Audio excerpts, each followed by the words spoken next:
Why am I wearing a suit and sunglasses indoors at 10 to 3 in the morning? Because today I'm going to be ranking Tarantino's movies. So I thought it would be cool to dress like a Reservoir Dog.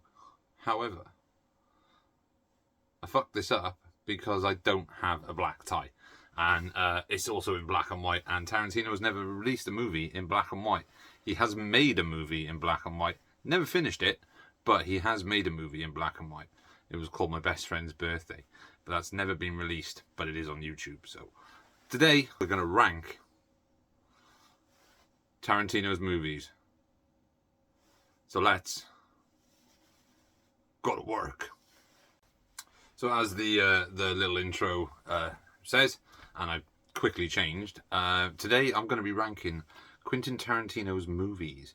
Now these are movies that are written by Quentin Tarantino, movies that are written and directed by Quentin Tarantino, and movies that he has a credit on. Specifically one movie that he has a credit on. Now, I don't know how long this video is going to be, because I'm probably going to talk an awful lot about this, because these are films, well, this specific filmmaker is the one who basically opened my mind to films outside of 1980s fantasy science fiction. So up until the time I saw a certain Tarantino film, I only ever watched things like The Goonies and The Last Starfighter. I love those movies. I've talked about them a lot, but I haven't really talked a huge amount about Tarantino's films. And there's a reason why I haven't talked a huge amount of them, because I wanted to do a video specifically on Tarantino's movies and what they mean to me as a not just a film watcher, but a cinephile and someone who admires the art of screenwriting and wants to be a filmmaker himself. It was all because of Tarantino. So, like I said, I don't know how long this video is going to be. It might be a longer one than usual. It might be longer than an hour. I don't know. It is currently nearly 3 a.m. in the morning. And luckily I've got a day off work tomorrow, so I don't have to worry about getting up too early. So, I'm going to jump right in, and I'm going to start with, at number, let me just check the iPad. Right, so number 13, because Tarantino has directed essentially 9 movies, not including, well, technically 10, I guess? I don't know. But he's written, well, he's got story credit and he's written other movies. Now, the one that he's got a story credit on, the one that's come in at number 13 in my ranking, is Oliver Stone's Natural Born Killers. Trying to get it to focus. Natural Born Killers. The reason this is number 13 is because he did originally write a screenplay called Natural Born Killers. Technically, it was part of a script called The Open Road, which was initially written by Roger Avery. Quentin Tarantino then took that script, rewrote it, and added the scripts for True Romance and Natural Born Killers into it. So Natural Born Killers is actually a script within a script.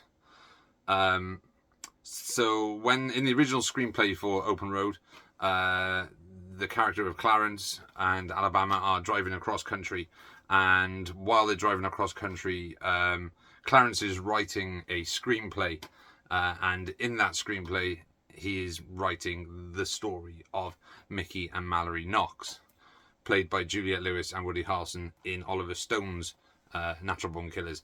Now, when he finished, well, I don't think he ever finished The Open Road, but he took the basis for True Romance and Natural Born Killers and split them into 2 different screenplays. And these are the ones that he was going to sell. He was going to sell to be able to sort of finance Reservoir Dogs. But obviously he sold both of the scripts. True Romance, he sold and was directed by Tony Scott, and he retained full writer credit on that for screenplay and story. This one, however, Natural Born Killers, was completely rewritten by Oliver Stone and 2 other screenwriters, which completely took away the majority of the stuff that Tarantino had put into the script, making it more a sort of satire on media and focusing more on Mickey and Mallory instead of Wayne Gale, who was the main protagonist in Tarantino's original script. The reason I put this at number 13, not because he only retains a story credit, is because I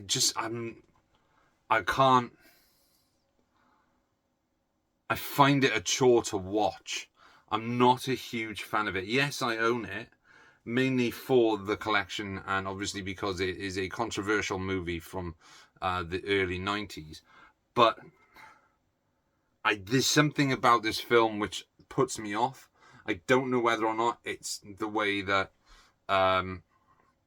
Oliver Stone directed this and how it's like a full-on acid trip road crime movie with zoom-in cameras and that weird like sitcom segments with Rodney Dangerfield as Mallory's father. It's just a weird movie, and it doesn't really gel with me. So that's the reason why I put Natural Born Killers at number 13 in my ranking of Tarantino movies, whereas like this is the one film that he only really retains a story credit on. Other people I know absolutely adore this film. It's a hard watch for me, not in the content, but because I do not get on with the film. So then at number 12, we have the experimental movie, the 2-part experiment done between Tarantino and Robert Rodriguez. Robert Rodriguez, obviously, we know him as the director of Spy Kids, Spy Kids 2, Spy Kids 3, the film with Ben Affleck, which is a ripoff of Inception, and what else did he do? Battle Angel Alita, or Alita Battle Angel, which is based on the manga Battle Angel Alita. But he also, obviously, we know he directed Desperado, El Mariachi, Sin City, Sin City 2. What else did Rodriguez do? The Faculty. So while he's had some shit movies, he's also had some bona fide fucking amazing movies. However, the experiment between Tarantino and Robert Rodriguez was a throwback to the 1970s double features called Grindhouse. Grindhouse was an idea that the two had to make 2 short 45-minute films to play back to back on like a roadshow sort of, a rolling roadshow sort of theatrical screening release thing. Rodriguez directed Planet Terror, which is sort of a zombie movie throwback, but also has, even though it's meant to be like a 70s style throwback, it feels more like an 80s sort of like Blob, The Thing, Day of the Dead throwback, not a 70s throwback. So the scratchiness and the really, really, really high level prosthetic makeups kind of throw it out. Even though it's a great fun movie, I think the aesthetic of a 1970s grindhouse movie is lost in that because it looks so pristine and so high budget. Whereas Tarantino's Death Proof, I don't know why this is flickering, probably because of the blurry background. Death Proof is a sort of throwback to the late 70s, early 80s slasher movies, but also the 1970s car movies like Two Lane Blacktop and The Driver, stuff like Vanishing Point, those type of movies, but crossed over with a sort of Nightmare on Elm Street-esque Friday the 13th, My Bloody Valentine style slasher flick about a stunt driver called Stuntman Mike, played brilliantly by Kurt Russell in this, who stalks pretty young women and kills them in his badass car, which, shit, I can't even remember what the name of the car is. But this is number 12 on my countdown, mainly because it's probably his least... What's the word for it? It's probably his least accessible movie, because it is very experimental in how it is filmed. It does, however, have one of the greatest car chases of all time in it, in the last 45 minutes of Death Proof, which has the three female stunt drivers, or four female, no, three, I think it is, three female stunt peoples, played by Rosario Dawson, Tracy Tom, and Zoe Bell, chasing after Kurt Russell's stuntman Mike in Kowalski's Vanishing Point Dodge Charger. I think it's a Charger. And it's just incredible. It's such a fantastic, insanely choreographed, stunt performed car chase, and I think that's probably the highlight of this film. The dialogue itself is quite poor, when considering that this is a Quentin Tarantino film, and Tarantino is well known for his use of rapid fire, cool as fuck dialogue. Like, his dialogue is so good. If you watch things like Reservoir Dogs and Pulp Fiction, the dialogue's amazing. But when you watch Death Proof, there is a scene where the ladies are sitting around a diner, and the conversation that's back and forth between them just sounds like he sat in a diner and just wrote down whatever the table of women next to him were talking about, and it's just not very good. It's not very good. It also gets rid of the whole scratchy grindhouse duplicate sort of like film look in the second half of the movie. So you have the first half, which is set in a bar, which introduces some female characters who are then essentially killed off by stuntman Mike, which is very 70s. It does feel like a 70s movie. There's a moment where one of the actresses does a dance to Down in the Valley. I think it's Down in the Valley by Solomon Burke. And it's quite good. It's interesting. It's the kind of thing you'd see in a sort of film like... what's that one? The one with... I've got it right here somewhere. Like a Burt Reynolds, 70s Burt Reynolds car chase movie. But it just... The problem is it doesn't stick to its guns as a grindhouse film. And just like the first half is a grindhousey-esque movie. The second half is just Tarantino's love letter to 70s chase movies. And... 70s exploitation movies like Faster Pussycat, Kill, Kill, Kill, and the Russ Meyer stuff, which I believe is he did Faster Pussycat stuff. So like Valley of the Dolls and Super Vixens and stuff like that. Like really, really exploitative 1970s sort of exploitation. I say exploitative, it's exploitation filmmaking at its 70s sleaziest and finest. But I'm not a massive fan of this. I enjoy moments of it, but it doesn't necessarily work as a feature. Just to point out as well, they did not release them as 45-minute films. They did actually release them as 90-something minute films that played back to back as the experience of Grindhouse in theaters, not as individual films. They were released individually. I'm not sure, but I think maybe they may have been released individually into theatres after the Grindhouse thing had sort of didn't really do a lot of box office when it was released. But, I mean, it's okay. It's okay. Number 11 is by no means a bad film. It's actually a very good film. But for a film that is... How long is this? 167 minutes. The majority of this film is set in one location, and it kind of wastes its 70mm filming by using one location. It's the Hateful Eight. I have talked about the Hateful Eight a couple of times. I do like it. I just find it to be a wasted opportunity. I can understand originally he wasn't going to release this film because of the leaked script, but I think a lot of people thought the script was very, very good, so they did want to see it on screen. So eventually he did film it.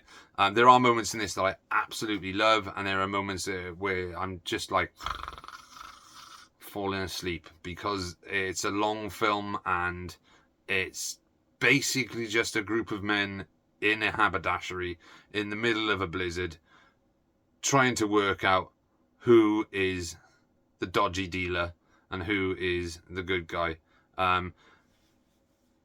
Tarantino has said that this is very much, the Hateful Eight is very much influenced by John Carpenter's The Thing, and you can clearly see that, especially from the opening scene where you see the wagon riding through the snow with Ennio Morricone's score, which is very reminiscent of his score for John Carpenter's The Thing. In fact, it was the music that was used for the Hateful Eight is actually music that was left out of the score for The Thing. So Tarantino has managed to reuse the music from The Thing for the Hateful Eight, and it's a great soundtrack. And like I said, it is a good film. It's a good film, but it wastes its 70mm potential by setting itself in a single location over the course of nearly 3 hours. Great performances by everyone. Samuel L. Jackson always knocks it out of the park. Then you've got Kurt Russell, again, really, really good. Who else is in this? Jennifer Jason Leigh is absolutely fantastic in this. Walton Goggins, we all love Walton Goggins. Everyone loves him. Great in Justified. Great in, was it The Righteous Gemstones? Absolutely brilliant in Amazon's Fallout TV show, but also just an all-round great actor anyway. But he's actually really, really good in this. Who else have we got? We've got Damien Bakir. Tim Roth, really, really cool. Nice to see Tim Roth back in a Tarantino film after, what was it, 2014? 2016? I don't know, man.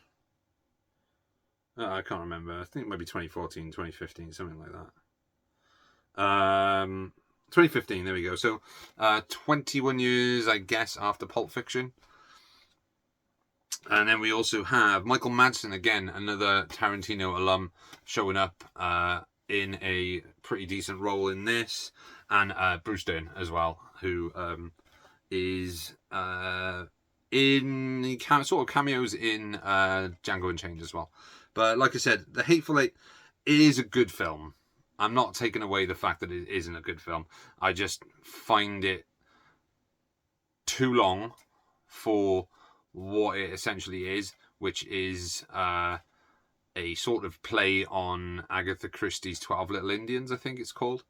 But also trying to sort of remake The Thing in a Western style setting minus the shape-shifting alien. Not his finest hour. It's still, like I said, a very good film, but it's not top tier for me, unfortunately. So then at number 10 we have, and I know a lot of people are going to be like, why have you put that there? Number 10, and I'm sad to say, is Kill Bill Volume 2. Kill Bill Volume 1, fucking masterpiece, if you ask me. I think it's a very tight script. It works as a throwback genre piece to Kung Fu cinema and like Japanese samurai films of the 1960s, 70s, and the 80s, especially the like Lady Snowblood and stuff. But Kill Bill Volume 2 is a bit of a mess. It tries to do Shaw Brothers Kung Fu and also Sergio Leone spaghetti westerns by way of, I don't know, Colombian Mexican crime cinema. It's a very odd film compared to the first part, and I think I said when I go to watch the Kill Bill movies, I generally only really watch the first part. Don't get me wrong, I enjoy the second one, but once I've watched the first part, I'm not eager to watch the second part because obviously I know how the story ends. I've watched them multiple times. I just think that whereas the first one is a very tightly made movie, and I know they were all shot back to back and they were cut into two. I know, like the first one, I just think is a much tighter, much more cohesive and coherent movie, whereas the second part just seems a little bit messy, and I think a little bit too overlong as well. At what time is it? What's its run time? I can't find the run time. 137 minutes. I think it could have had a couple of minutes, maybe 10, 15 minutes shaved off its runtime. But weirdly, this is one of Tarantino's lowest run times in a movie since Reservoir Dogs, I guess. But yeah, Kill Bill Volume 2 it's okay. It's good. It's a fun movie.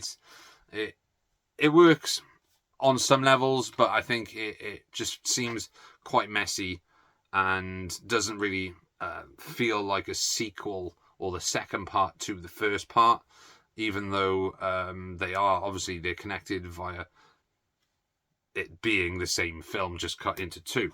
So I don't know. Yeah, I think Kill Bill Volume 2 is a slightly better film than The Hateful Eight in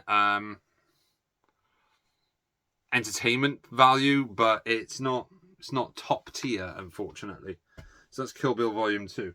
Now, this was really hard to put this low down, and I kind of regret doing this now, but I've made my choices. My choices are this. Number 9, I'm sorry, is Jackie Brown. Don't get me wrong. I love Jackie Brown. I think it's by far Tarantino's most mature movie as a filmmaker and as a writer, adapting Elmore Leonard's novel, which I think is called Rum Punch by Elmore Leonard. First time, I think this is the only time Tarantino has adapted an existing source material for a film. Now, don't get me wrong, Jackie Brown is a very good film. It's beautifully shot. It's wonderfully acted. It's brilliantly written by Tarantino. But a bit much like Hateful Eight and Kill Bill, it at times can feel quite slow. And I can understand it being a very slow movie. I mean, the film runs at 154 minutes. And a lot does happen in the 54 minutes, but there are times when I'm watching Jackie Brown where I'm looking at my phone because it's not grabbing my attention. Pam Grier is absolutely astonishing as Jackie. Robert Forster's great as Max. Obviously, Samuel Jackson, again, knocking it out of the park, as always, as Ordell Robbie. Robert De Niro had just come off playing, I think it was Ace Rothstein in Casino. So he was this big, rambunctious gangster, like the center focus of Casino. And he's basically just like a little sidekick to Samuel L. Jackson in this movie, and I love the fact that he did that. He didn't want to take center stage, and I think that's why De Niro is such a good actor, is because he can do these big central lead parts in movies, but he will take the smaller sort of side role because of his love for acting and because of his love for the script. And there is a wonderful scene in this movie where De Niro's Lewis and Bridget Fonda's character are leaving a shopping centre or shopping mall, and he just turns around and shoots her because she won't shut the fuck up. And I just think it's such a great little, like, full-on Tarantino moment of just a quick-fire burst of violence, and then it's done. So yeah, Jackie Brown is a very good film. I think it is probably his most mature movie to date. It feels like a filmmaker, a filmmaker and a writer maturing after two obviously fantastic previous movies to that. It feels like this was the direction Tarantino was going to go. He was going to be a much more mature filmmaker, a more adult-oriented filmmaker. I say adult-oriented filmmaker. He is already an adult-oriented filmmaker, but this was something very different to Pulp Fiction and Reservoir Dogs, whereas they are like dissections of certain genres of film, and like, I guess you could say, in the case of Pulp Fiction, pulp novels and those sort of like lower end crime dramas of 1950s and 1960s Hollywood. But Jackie Brown is it feels like a 70s movie. It feels like something like Across 110th Street, but ironically, which opens the movie. It has that feel to it that you're seeing a blaxploitation movie or you're seeing a 70s crime thriller instead of a 1997 Miramax Tarantino movie. It has that feel to it. But like I said, I love Jackie Brown. I do. But I can't have every single film on the top end of the list. So unfortunately, Jackie Brown has to go in at number 9. I'm sorry, Jackie Brown. I'm sorry, Pam Grier. I'm really sorry. But yeah, Jackie Brown's a fantastic movie. If you've never seen Jackie Brown, I highly recommend checking it out. I'm sorry, I'm using a filter on my phone. It's to blur the background so I'm more central. But it doesn't seem to want to pick up the cover and not blur it, see? So that is Jackie Brown. You know what? I'm gonna change the filter. There we go. The blurry background's disappeared now. So where do we get to? We have just done Jackie Brown. We are now on number 8. My number 8 ranking of Tarantino's movies.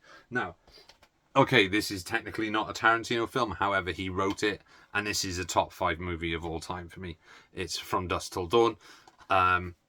Story credit, writing credit. Well, no, he didn't get story credit.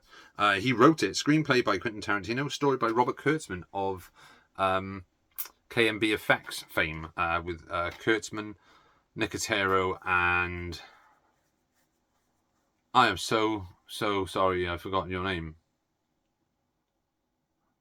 Yeah, the KMB Special Effects group who did the vampire makeup for From Dusk Till Dawn.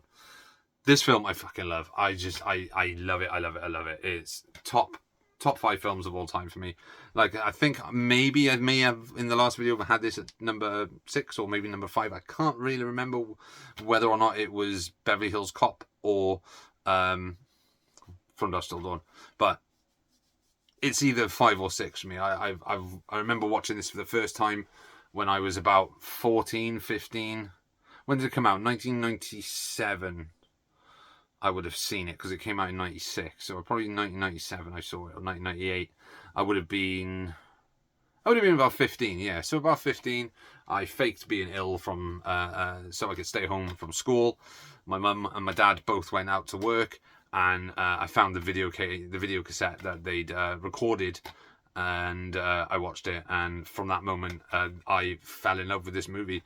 Amazing screenplay by Tarantino.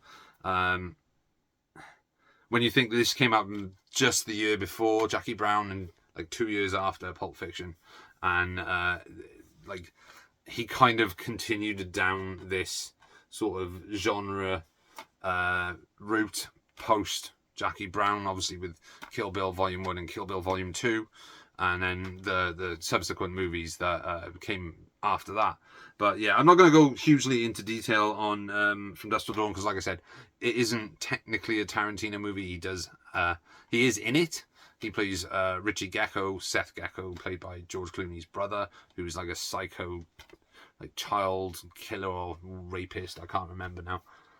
It's been a long time since... Well, I say a long time. It hasn't been a long time. It's been a couple of months since I watched this. Yes, Richie is a psycho. He is a rapist and he kills women. There we go.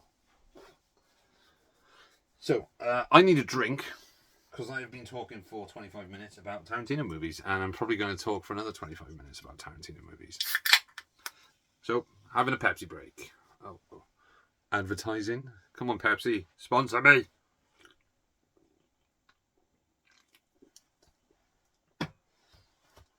So yeah, from Dusk Till Dawn, my number 8 pick. Yeah, my number 8 pick.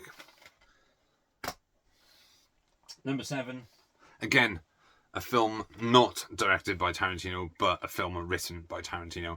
I love this movie as well. So I love all these movies. These movies are fantastic. And if we go back to Natural Born Killers, which I talked about at the beginning, how Natural Born Killers was birthed from a script within a script of a script called The Open Road. The Open Road was then split into 2 scripts, which was Natural Born Killers and True Romance. True Romance, I think, is probably my favourite Tarantino script. There's just so much awesomeness in it. Everything from the references, like Clarence wanting to go and watch a Sonny Chiba triple feature on his birthday, or the bit where he visits Drexel to get Alabama's stuff, and Drexel, played by Gary Oldman, is watching a movie on a TV, and he points out that Clarence hasn't even noticed the fact that there's a big set of boobs on the TV, and Clarence just turns around and just spouts off, knowing exactly what it is. Like, it's the Mac. And the bit where he returns home and Alabama is watching, I think it's A Better Tomorrow 2 on the TV. It's just, all that stuff is just so fucking cool to me. And then you've got the insanely good scene between Dennis Hopper and Christopher Walken about how Sicilians were spawned by, I'm not going to say the word, and how just the back and forth between those two. Like, Dennis Hopper knows he's a dead man, so he goes out not giving a shit. And I think that's one of the highlights of Tarantino as a writer, is that sequence between them, and just shows how good of a writer he is, because not only is that really, really tense, it's also funny, but also offensive, and it's the conversation between an executioner and a victim, and it's fucking perfection. But yeah, I love True Romance. Like I said, I think it's my favourite Tarantino script. It's brilliantly directed by Tony Scott. It doesn't have his more later flashy editing. It does have some flashy editing. There's not a lot of flashy editing, but it's just, it moves at such a fantastic pace. There is a brutal fight between Alabama, played by Patricia Arquette, and I can't remember his name in the film, but the bad gangster guy is played by James Gandolfini, and they have a smackdown between the two of them, between Patricia Arquette's character and James Gandolfini, in a motel room, which is just astonishing and just brutal, and it just shows how two people can be completely different but also the same at the same time, if you know what I mean. They're both ruthless and they're both aggressive, but whereas Gandolfini's character is there to retrieve the bags of coke, or the bag of cocaine, Alabama is there to prove that she isn't just a pushover ex-prostitute. She is actually someone worth fighting for, and I think that's brilliant writing on the part of Tarantino. And it's, like I said, it's brilliantly shot by Tony Scott. There's just so many standout, memorable moments in True Romance. You've got the Elliot Blitzer, played by Bronson Pinchot from Beverly Hills Cop, plays Serge. He plays an actor or a PA, I think he is, on set of a filmmaker's a producer's film or something. I can't remember, but he has a contact, which is a character called Lee Donowitz, which there's a sort of like reference to Lee Donowitz in Inglourious Bastards with Eli Roth's character called the Bear Jew. His real name in that is Donnie Donowitz. So whether or not he's like the great grandfather or the grandfather of Leo Donowitz I like the interconnectedness of it all. I think it's very, very well done and very, very cool. But yeah, like I said, there's just so many standout moments. You've got the moment at the beginning in the bar where Clarence is talking about his birthday treat of going to see 3 Sonny Chiba movies. Then you've got the going to get pie after watching a movie. It's so good. You've got, like I said, you've got the fight between Alabama and James Gandolfini. You've got the shootout between Drexel and Clarence. Then you've got the conversation between Dennis Hopper and Christopher Walken. Then you've got the bit in the escalator, not in the escalator, in the elevator with Clarence and Elliot, where Elliot almost pisses himself because Clarence holds a gun up to him to make sure that he's not wired or like taking the piss or setting him up or anything. Oh, it's just so fucking good. It really is good. I rewatched it a couple of weeks ago, and I still absolutely adore True Romance. This is the director's cut. I am hopefully gonna get the 4K because I really want to see the 4K. Like I said, I fucking love this movie, and sad that I put this at number 7. I wanted to put it higher, but like I said, this is the films now. The rest of the films are films that are written and directed by Quentin Tarantino. So yeah, True Romance, absolutely phenomenal movie. Probably my favourite Tony Scott movie, and it's definitely my favourite Tarantino script. Then we have, at number 6, Kill Bill Volume 1. Kill Bill Volume 1, like I said when I talked about Kill Bill Volume 2, is Tarantino's love letter to Hong Kong cinema, martial arts cinema, and Japanese samurai cinema of the 70s and the 80s. It is a very well constructed movie. It is a very well told story. The characters are vivid and alive, and they have backstories that are phenomenally well crafted, especially Orenishi, which is done, her backstory is done in the form of Japanese animation in anime. And it's just so cool. It's so cool. The soundtrack is amazing. The dialogue between characters, especially Orenishi again. Like I said, everyone's got a problem with that. I'll take your fucking head. That is so cool. And it's Lucy Liu as well. We all know Lucy Liu. She was in Charlie's Angels, and then she's chopping off motherfuckers' heads. And silly rabbit, tricks are for kids. Just, it's so good. It's violent. It's brutal. It's comically over the top as well, but it does what it says on the tin. The only problem I have with the Blu-ray is that there is poster artwork that is far better than this. And I know why they're going with this, because it's Bruce Lee Game of Death suit. But fucking hell, come on. When you think of a Tarantino movie, you think it's got proper good iconic poster art, and I know this is probably iconic now, but I think it's just super boring and plain. What I really like about this movie is Uma Thurman as the bride is fantastic in it. Vivica Fox is as Vanita Green, also very, very good in this. I think Vivica Fox is slightly underrated as an actress. She was good in obviously Kill Bill, and she's very good in Independence Day. Even though she's not the lead in it, she plays the love interest, obviously, of Will Smith, and I think she's very good in that. The problem is that her career kind of just didn't really go anywhere after Independence Day. Like I said, she is in this, and she is very good in this. But she never became the big actress, which she probably could have, if she wanted to. She could have been Halle Berry sort of levels of fame. But she's very good in this. Like I said, Lucy Liu's great in this as Oren Ishii. You've got Michael Madsen, which is more really in the second one. David Carradine, again, more of David Carradine in the second one, but he is sort of in this as well.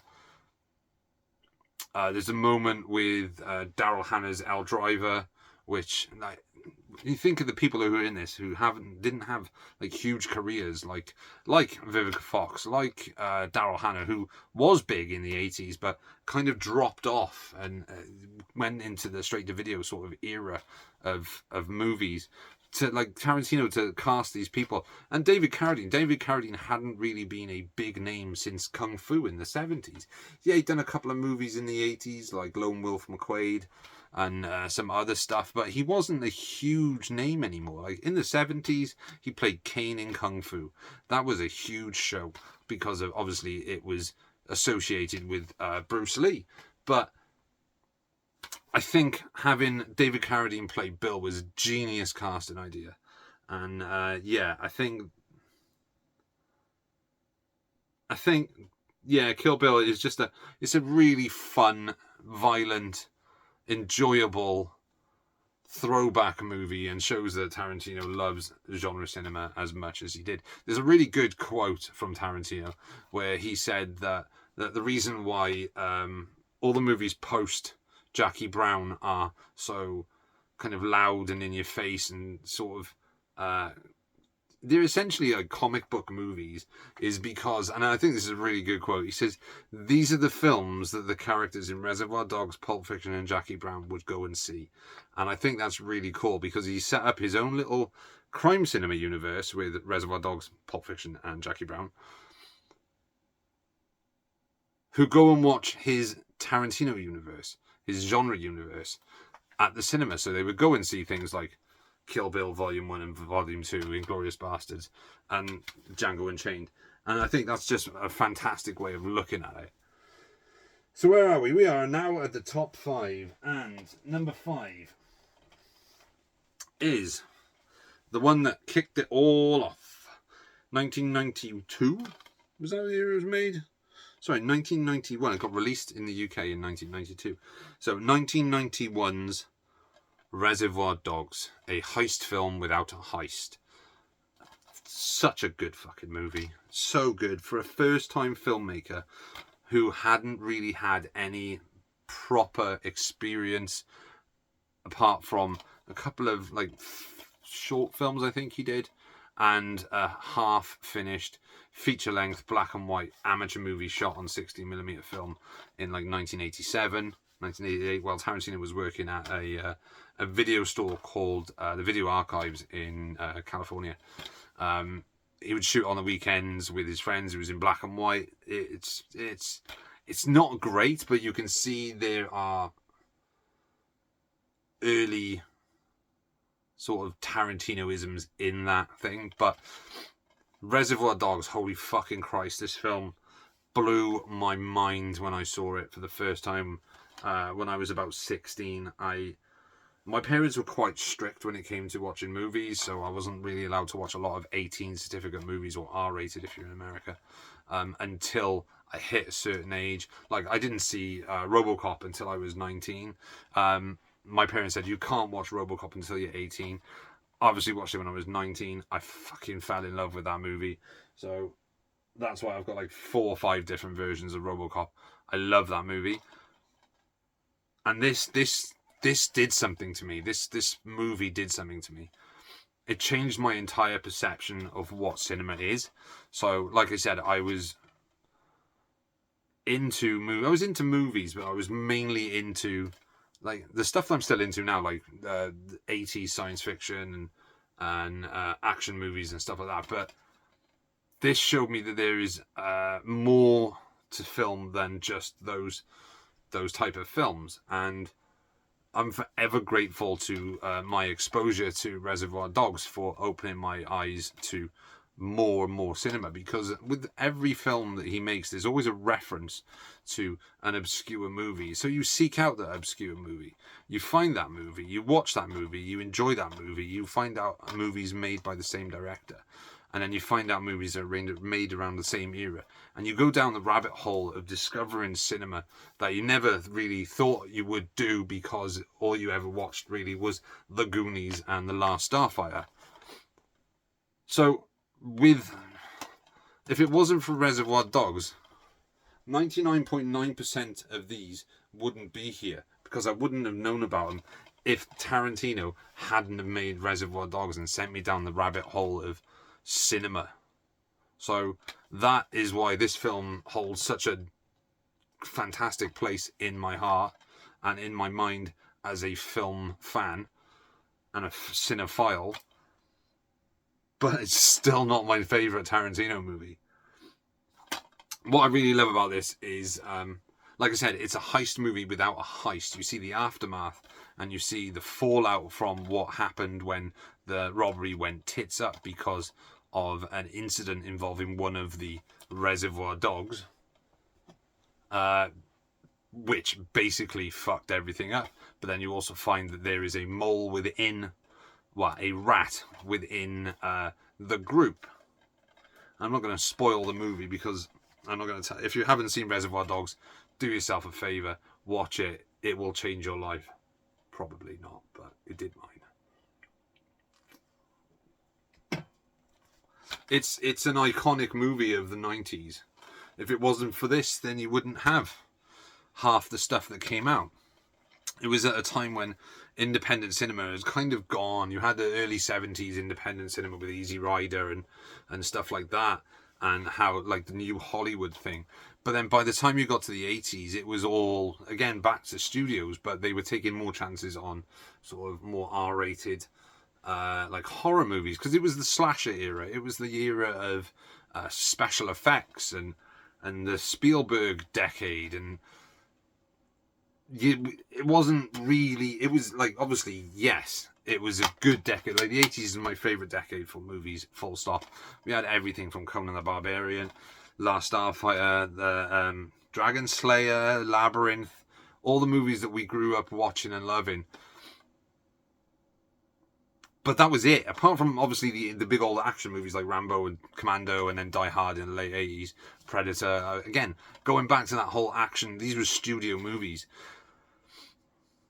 It's so insane to think that in 1991, a film made for something like $5 million, starring Harvey Keitel from Bad Lieutenant and Taxi Driver, and the other Martin Scorsese movies like Mean Streets and Alice Doesn't Live Here Anymore. Like, this man is here. He's in a $5 million movie. This guy was like quite big in Hollywood at the time. Obviously, he's not a big, huge Hollywood name now. He's an iconic name, yes, Harvey Keitel. But there was a point during the late 90s and the noughties where Harvey Keitel just made whatever came across his desk. I mean,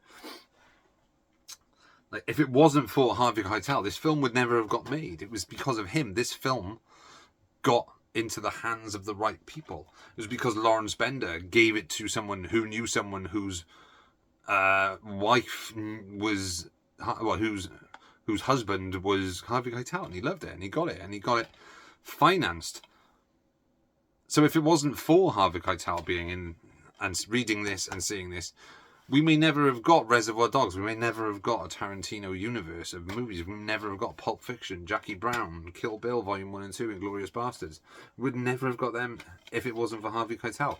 And I think, is it Peter Bogdanovich as well? Because I think he got a thank you in the not Peter Bogdanovich.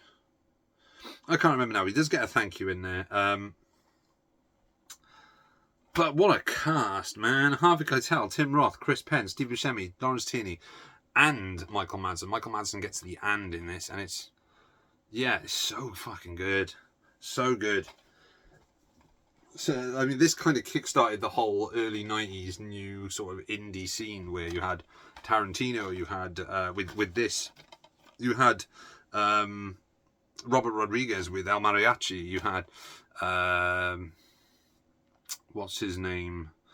The one who did. So I'm drawing a blank now. He did School of Rock and Boyhood, but his first film was a film called Slacker, which again is like an iconic 90s an indie drama. Wes Anderson gave us Bottle Rocket. Maybe not that early, it was a bit later, but again, still, Wes Anderson made Bottle Rocket, a very indie film. And then you also had, what was the name of that fucking filmmaker? I don't know why I'm forgetting this. His name's Kevin fucking Smith. Kevin Smith gave us fucking Clerks. Clerks in 1994, we got Clerks, which gave us Mallrats, which gave us Chasing Amy, which then gave us Dogma.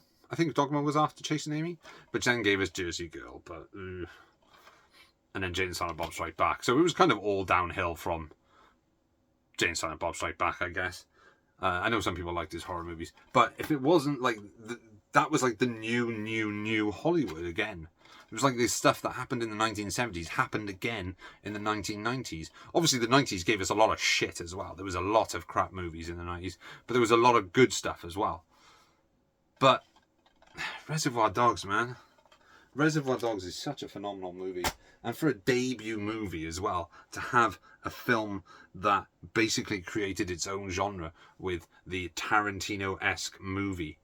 So you'd have films like 10 Things I Hate About You. No, that's not. No. Things to Do in Denver When You're Dead. Why did I say 10 Things I Hate About You? That is definitely not a Tarantino time. Things to Do in Denver When You're Dead, 2 Days in the Valley, something like Thursday, or Thursday, by the way, is a great movie. It's got Thomas Jane in it and Aaron Eckhart. Very cool movie. But then you have things like the Boondock Saints, again, which are sort of Tarantino-esque movies that we had because of Reservoir Dogs. So then at number 4, I love World War II movies. And I love when someone makes a Men on a Mission movie. I love Men on a Mission movies. Right, so I love World War II films. I have quite a decent collection of World War II movies, everything from British stuff in the 1950s and late 40s to the big Hollywood set piece movies like Kelly's Heroes and Where Eagles Dare, and I've got some Roger Corman World War movies with Secret Invasion. I've got loads, and I've got some really obscure ones that, well, not obscure, but ones that I don't think many people really talk about, like Too Late the Hero and When Trumpets Fade, which was a HBO movie. But what I love about Men on a Mission movies is that they're movies that are set in World War II. But this would never happen in real life. Like Saving Private Ryan's a Men on a Mission movie. That has more basis in reality, I guess, but it's still a Men on a Mission movie. It's a group of men during wartime on a mission to do something. So Inglourious Bastards is also a Men on a Mission movie. But the thing about this being a World War II movie is that it's a Tarantino World War II movie. So it's brutal, it's funny, it's got fantastic actors in it, fantastic screenplay. It's got gave us Christoph Waltz as Colonel Hans Lander, one of the greatest screen villains for a long time. A long time. This man is not only like he's creepy as just a person because of the way he is, but also the intensity that brings to the situation. Like the opening scene where he sits down opposite Monsieur Lepedu, which where he's trying to find out where he's hiding the Jews in the cabin in the French countryside. And there's the whole scene is so brilliantly written. It's massively tense.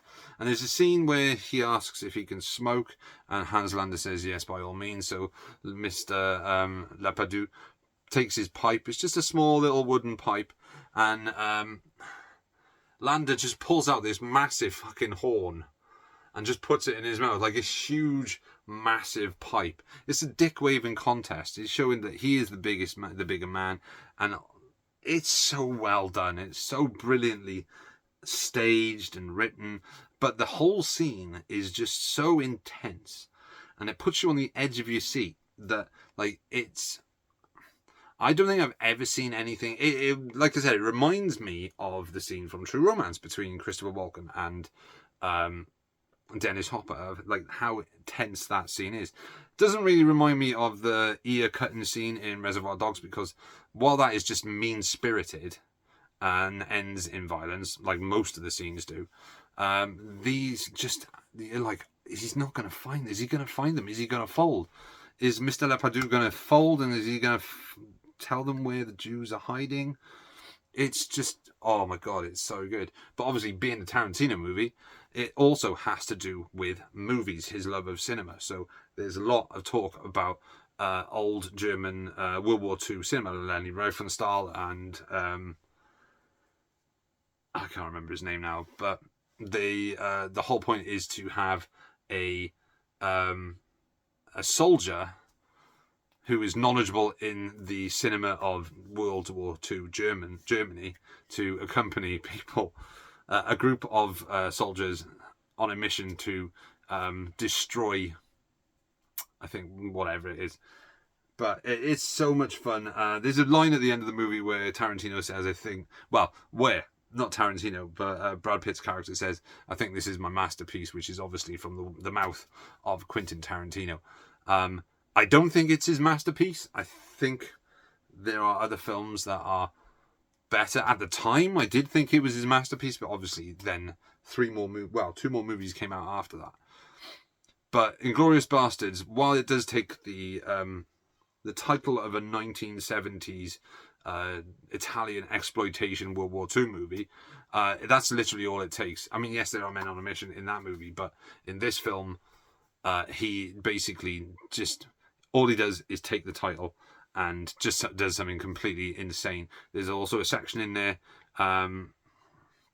called, I think it's the Pride of the Nation, or the Nation's Pride, the Nation's Hero, which is a black and white short about the one of the characters in it, who is a German sniper, and how he held off the Americans in a tower with a sniper rifle for something like 4 or 5 days. I can't remember now. And that whole sequence was directed by Eli Roth, which is really, really interesting, because Eli Roth plays a character in the film. Like I pointed out when I was talking about True Romance, he played a character called Donny Donowitch, aka the Bear Jew, who was originally written for Adam Sandler, but Adam Sandler couldn't do it because of commitments to something else. I can't remember what it was now. So obviously Tarantino got his friend Eli Roth to step into the role. Eli Roth's actually pretty good in it. Apologies that this video is very, very long, but like I said, I like to talk a lot about Tarantino movies because they are something that very much interests me. But Inglourious Basterds is a fucking awesome film. Like I said, it gave us Christoph Waltz as Hans Landa, one of the greatest, one of the greatest modern villains that you don't really see anymore. Obviously, we know that Heath Ledger was fantastic as the Joker, but he seemed more mean, whereas Landa he's likable but also scary at the same time. He's that quintessential sociopathic, just, yeah, it's weird ways to explain, but yeah, obviously Tarantino rewrites history as he always does, but fucking Inglourious Basterds is so very, very cool. So that is my number 4 pick. So we're getting down to the last 3. So there's 3 movies that I haven't gone through that Tarantino has written and directed, and those are number 3. And I know you're going to be like, what the fuck? This is number 3, what the hell's number 2 with number 1? So number 3 is Pulp Fiction. Again, this was really hard to decide which order to put these in, because I love all 3 of these films equally, but yeah, Pulp Fiction is my 3rd favourite. Quentin Tarantino movie. Yeah. Damn, this was hard to do. This was really hard to put in. 154 minutes of fucking awesomeness. Pulp Fiction. Story. Well, it's a film told in multiple different short stories. What Tarantino was obviously famous for his non-linear storytelling, and this is probably the most non-linear film that he has directed. It follows multiple different characters. It follows two hitmen played by John Travolta and Samuel L. Jackson, which are Vincent and what's his name? Oh my god, Jules. Vincent and Jules. Oh my god, Vincent and Jules. Two hitmen who work for a man called Marcellus Wallace. Obviously, we have Bruce Willis in there as well. He plays a character called Butch, who is a boxer, who is asked by Marcellus Wallace to throw a fight. And then there's also Mia Wallace, which is Marcellus Wallace's wife, played by Uma Thurman. And all the stories intersect in a way that is just so seamless and brilliant and just fucking unforgettable. And this film is iconic in so many ways. The diner scene at the end.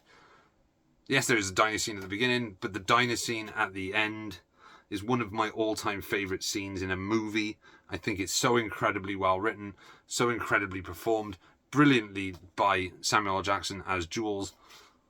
It's the one that says bad motherfucker. It's just so good. It's so fucking good. And the cast as well.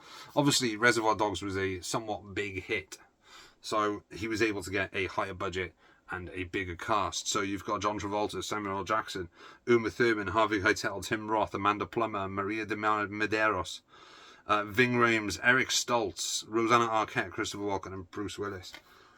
Just such a huge fucking cast of people. But you also have other known people, like Peter Green's in this. He played Zed, who is the guy who had the motorbike. You also had Tarantino himself playing Jimmy from Toluca Lake. Just this movie is just so fucking good. It's so good. Vincent and Jules. I suppose like the interesting thing about this is that Travolta's career had kind of stalled in the late 80s, early 90s. Yeah, Look Who's Talking was a big hit. Look Who's Talking 2, I think, was like early 90s, maybe late 89, I think it was. But it wasn't a huge hit. Look Who's Talking was a big hit. Obviously, he'd done a few other movies like Chain of Gold, which is poor. But yeah, it kind of stalled. Big in the 70s, sort of middling in the 80s, and then kind of dropped off during the 90s, late 80s, early 90s. And so, like, casting John Travolta in a main sort of role in a movie, you could really think, you could be like, why are you casting the dude from Staying Alive as a long-haired, heroin-taking gangster hitman in a follow-up to Reservoir Dogs? Because it fucking worked. That's why it works unbelievably well. Travolta in Pulp Fiction is incredible. This basically rebooted his career. Obviously, he tanked his career in 2001 with, or maybe 2000 with Battlefield Earth, because his ego got a little bit too carried away, and he was like, yes, I'm going to do this myself. I want to do this book. It fucking flopped. We all know Battlefield Earth was shit. But think about it. I watched Pulp Fiction. Then you had films like Phenomenon and Michael, and then the John Woo movies. Oh my god, I watched Broken Arrow last night. Me and my brother, we sat down, no idea what we were going to watch, flicked through Disney Plus, Broken fucking Arrow, John Woo's Broken Arrow. That film is unbelievably stupid, however, it is so much fucking fun, and Travolta is so good at playing a bad guy, which is why it works so well in John Woo's follow-up, which was Face Off. He is so good as a bad guy. It's unbelievable. And then I loved him in Tony Scott's remake of Taking a Pelham 123, and there's Charlie fucking Wax in From Paris with Love. Such a good sort of role. But then again, he dropped off and started making crap, and it's kind of been like that, a bit like what happened with Nicolas Cage. But obviously Nicolas Cage had to make all these shitty movies to pay off a tax problem. Don't know really what happened with Travolta. Maybe it was his association with Scientology that did it, but I do love it when Travolta is given a good script, because he is so fucking good at a certain type of character, especially villain roles. I think he's phenomenal in. So that's Pulp Fiction in at number 3. I love Pulp Fiction. I told you this was going to be long. This is what, nearly over an hour now. So the last two. Now this again, having Pulp Fiction at number 3. The last two were really difficult to put in together, and really struggled as which one to have as the second and the third. Well, second and first. But ultimately I made my decision, and my second favourite Tarantino movie is the 9th film from Quentin Tarantino, Once Upon a Time in Hollywood. I know when this came out, people were they weren't really fussed on it. Yeah, it had quite a good, it made quite a lot of money, and it did have very good reviews, but some people were saying that it wasn't top tier Tarantino. I beg to differ. I think this is Tarantino at his most Hollywood. This is like the complete sort of, what's the word for it? The evolution of a filmmaker, going from Reservoir Dogs to Pulp Fiction to Jackie Brown to making stuff like Kill Bill and Inglourious Basterds and stuff like that. Whereas they are sort of like comic book movies. Not the first 3 movies, they're quite grounded in realistic. I say they are still comic booky, but especially Pulp Fiction. But Reservoir Dogs and Jackie Brown are quite grounded in a sort of realistic way. However, most stuff post Jackie Brown is very cartoonish, very over the top, very much in the vein what people I expect now consider to be the Tarantino style. Whereas I think that Once Upon a Time in Hollywood, while it does have elements of that sort of bizarre comic book style to it, obviously, again, he's rewriting history with the whole Sharon Tate murder case. I need another drink. I think this is probably his... I want to say this is his masterpiece, because I think it is. I think it's his best shot film, his best acted film, one of his best written films, if not the best written film that he's done. And obviously it's set in a realistic time period, a time period that happened. It recreates scenes from movies and shows by replacing some of the main character actors, like the scene where they replace Steve McQueen in The Great Escape with Leonardo DiCaprio's Rick Dalton character, and like his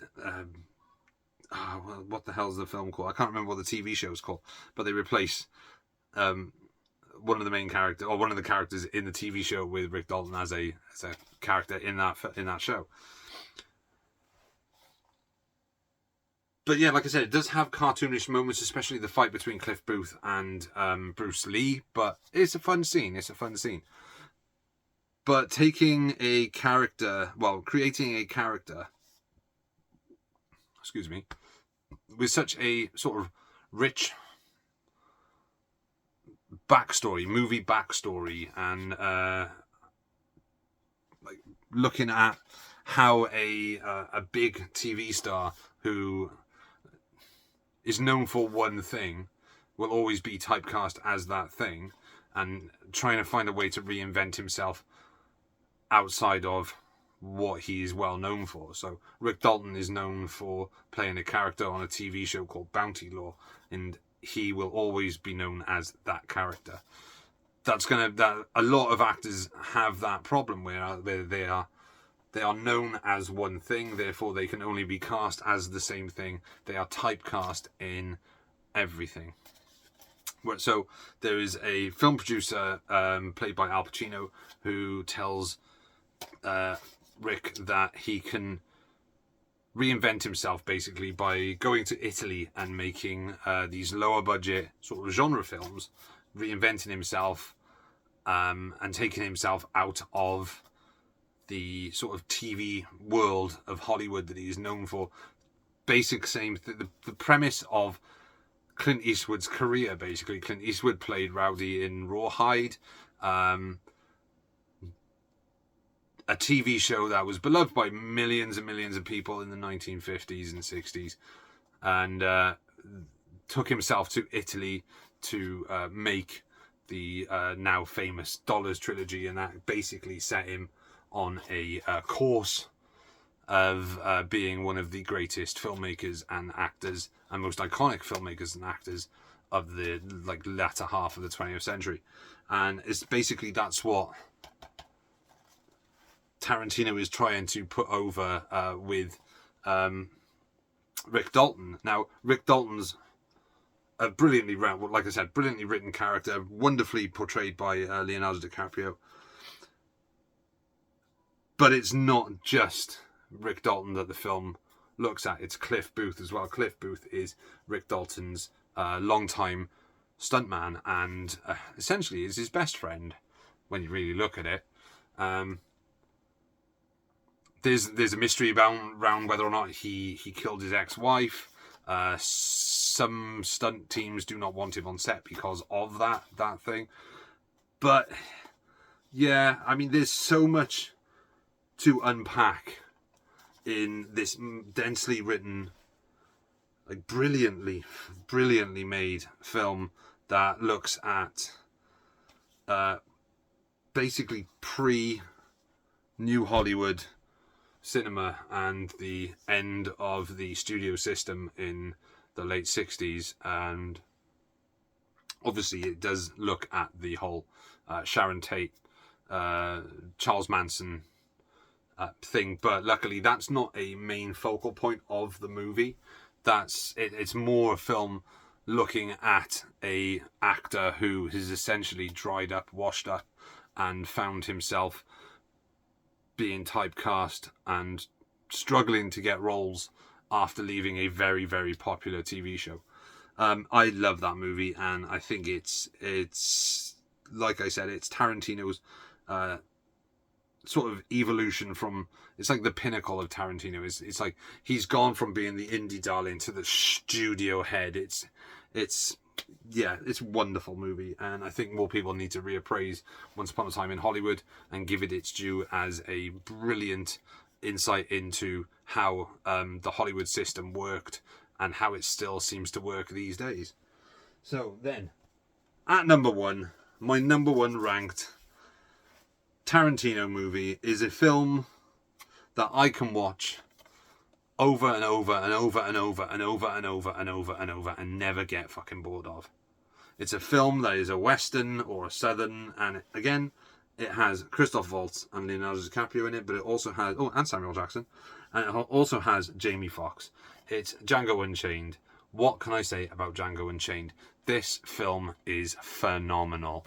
As a fan of blaxploitation cinema from the 70s, like Foxy Brown and Kofi and Truck Turner and stuff like that, and how Hell Comes to Harlem. No, that's Hell Comes to Frogtown.